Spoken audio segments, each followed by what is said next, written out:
रात के लगभग 2:30 बजे थे। जंगल के पास वाले सुनसान रास्ते से एक गाड़ी गुजर रही थी।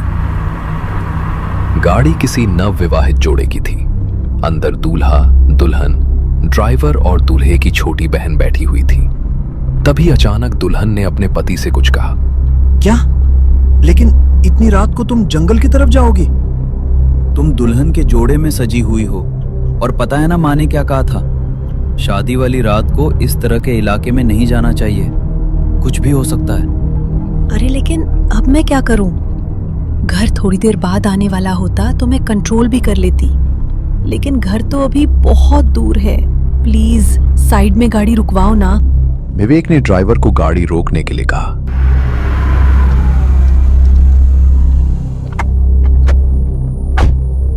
और वो नेहा के साथ बाहर झाड़ियों की तरफ गया।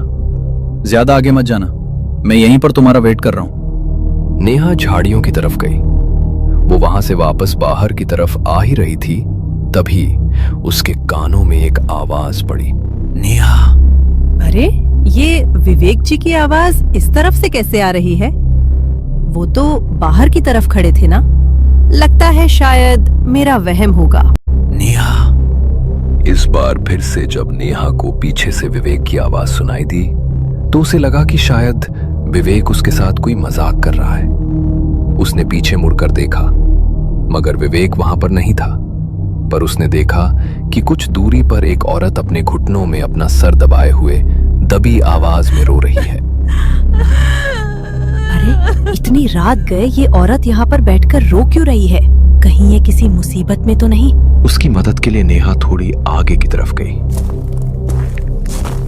उसने उससे बात करने की कोशिश की, मगर उस औरत ने सामने से कोई जवाब नहीं दिया।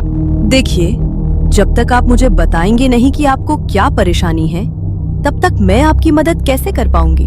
और इस तरह से जंगल में इतनी रात को आपके लिए सेफ नहीं है। आप एक काम कीजिए, मेरे साथ चलिए। हम आपको पुलिस स्टेशन या किसी सुरक्षित जगह पर छोड़ देंगे। इस बार भी उस औरत ने नेहा की बात पर कोई जवाब नहीं दिया। नेहा को कुछ अजीब लगा, इसलिए वो वापस वहां से जाने लगी। नेहा। इस बार विवेक की आवाज सुनकर नेहा बुरी तरह डर गई और उसने जैसे ही पीछे मुड़कर देखा तो डर के मारे उसकी चीख निकल गई। बचाओ! वो औरत ठीक उसके सामने खड़ी थी, मगर उसके चेहरे का मांस पूरी तरह से गल चुका था, जिस पर अनगिनत कीड़े रेंग रहे थे। उसने भयानक तरह से मुस्कुराते हुए नेहा की तरफ देखा। नेहा ने वहां से भागने के लिए जैसे ही अपने कदम पीछे किए तो उसने नेहा की गर्दन को अपने दोनों हाथों से जकड़ लिया। नेहा खुद को छुड़वाने के लिए उसके हाथों पर वार करने लगी, तो वो नेहा के शरीर पर अपने पैने नाखूनों से खरोंचे मारने लगी। नेहा फिर से जोर से चिल्लाई, छोड़ो मुझे, छोड़ो! उसके चीखने की आवाज सुनकर विवेक झाड़ियों की तरफ दौड़ा। तभी कुछ देर बाद उसे नेहा झाड़ियों में बेहोश पड़ी मिली। ओह माय गॉड, ये क्या हो गया नेहा को? नेहा, नेहा! विवेक ने नेहा को जगाने की कोशिश की, मगर वो होश में नहीं आई। तो विवेक उसे गोद में उठाकर गाड़ी में ले गया। वो लोग घर पहुंचे तो नेहा की हालत देखकर सब लोग परेशान हो गए।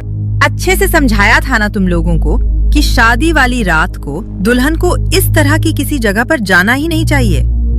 एक तो वैसे ही इतनी रात को ऐसी जगहों पर बुरी आत्माएं सक्रिय होती हैं। ऊपर से शादी में सजी दुल्हन को पता भी है कितना ज्यादा खतरा होता है। अंजलि, एक नींबू लेकर आओ रसोई से, और कुछ काले तिल भी लेकर आना। विवेक की बहन अंजलि किचन से एक नींबू और कुछ काले तिल लेकर कमरे में आई। विवेक की मां ने नेहा के सर से उन्हें 7 बार वारा और घर के पीछे वाले आंगन में ले जाकर उन्हें एक मिट्टी के बर्तन में रखकर जला दिया। कुछ देर बाद नेहा को होश आया और 1-2 दिन में उसकी तबीयत भी ठीक हो गई। सबको लगा कि अब सब बिल्कुल ठीक हो गया है, इसलिए उन्होंने इस बारे में ज्यादा सोचा नहीं। उसकी शादी को 1 हफ्ता बीत गया था। सब मेहमान भी घर से जा चुके थे। आज अमावस की रात थी।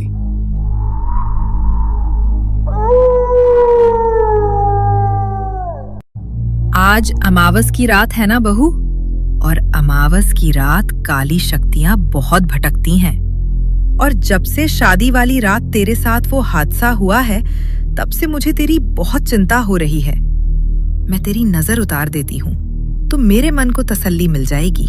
माला ने उसकी नजर उतारी और वहां से चली गई। देर रात सब लोग घर में सो चुके थे। विवेक भी गहरी नींद में था।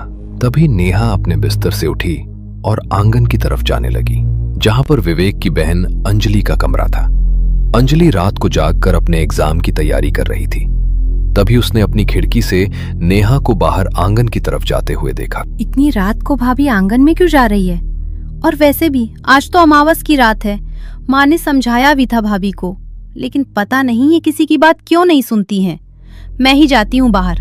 अंजलि अपने रूम से निकलकर बाहर आंगन की तरफ गई। उसने नेहा को कई बार आवाज लगाई, मगर नेहा ने उसकी बात का कोई जवाब नहीं दिया।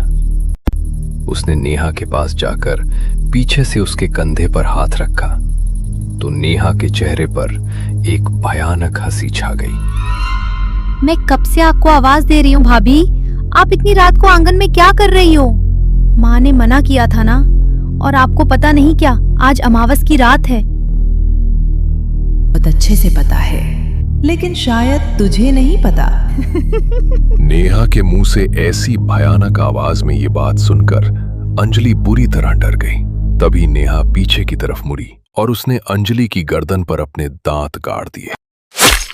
इससे पहले कि अंजलि चीख पाती, उसने अपने दोनों हाथों से उसके मुंह को दबा दिया और कुछ ही देर में अंजलि निढाल होकर जमीन पर गिर पड़ी। उसकी गर्दन से टपकता हुआ खून पूरे फर्श पर फैल गया और नेहा अपना चेहरा साफ करके चुपचाप अपने कमरे में आकर लेट गई। अगली सुबह जब अंजलि नाश्ते के लिए नहीं आई तो उसकी मां ने उसे कई आवाज लगाई, मगर सामने से कोई जवाब नहीं आया। सब अंजलि को घर में ढूंढने लगे। तभी अंजलि की बड़ी भाभी पूनम पीछे आंगन की तरफ गई। वहां पर उन्होंने अंजलि को जिस हालत में देखा, वो देखकर उनकी भयानक चीख निकल गई। अंजलि! उनकी चीख की आवाज सुनकर सब आंगन की तरफ दौड़े और जैसे ही सबने अंजलि को देखा तो उन सब का रो रो कर बुरा हाल हो गया। ये क्या हो गया मेरी बच्ची को? किसने इतनी बेरहमी से मार डाला इसे? पूरे घर में मातम का माहौल था। जिस तरीके से अंजलि की मौत हुई थी, घर वालों ने पुलिस में इसकी खबर दी। पुलिस ने उसकी बहुत छानबीन की, मगर कुछ भी पता नहीं चला। देखिए, हमने बहुत कोशिश की, मगर यही लग रहा है कि किसी जानवर ने आपकी बेटी पर हमला किया है। शायद ये किसी कुत्ते का काम है। क्या? लेकिन हमारे घर में तो कोई कुत्ता है ही नहीं, और घर के अंदर घुसकर कोई कुत्ता अंजलि पर कैसे हमला कर सकता है? घर के सब लोग बहुत परेशान थे, मगर नेहा के चेहरे पर कोई शिकन नहीं थी। किसी का भी ध्यान नेहा पर नहीं था, मगर विवेक की मां का ध्यान नेहा के चेहरे पर पड़ा तो उन्हें बात कुछ अजीब लगी। वो नेहा पर अक्सर नजर रखती थी और उसका बर्ताव उन्हें बेहद अजीब लगता था, मगर वो किसी को क्या ही कह सकती थी। उन्हें लगा शायद उसका बर्ताव ही ऐसा है। अंजलि की मौत को 1 महीना बीत गया था। घर वाले अब तक उसकी मौत के सदमे से उभरे भी नहीं थे। तभी अगली अमावस की रात पूनम के कानों में एक आवाज पड़ी, जैसे नींद में कोई बार बार उसका नाम बड़बड़ा रहा हो।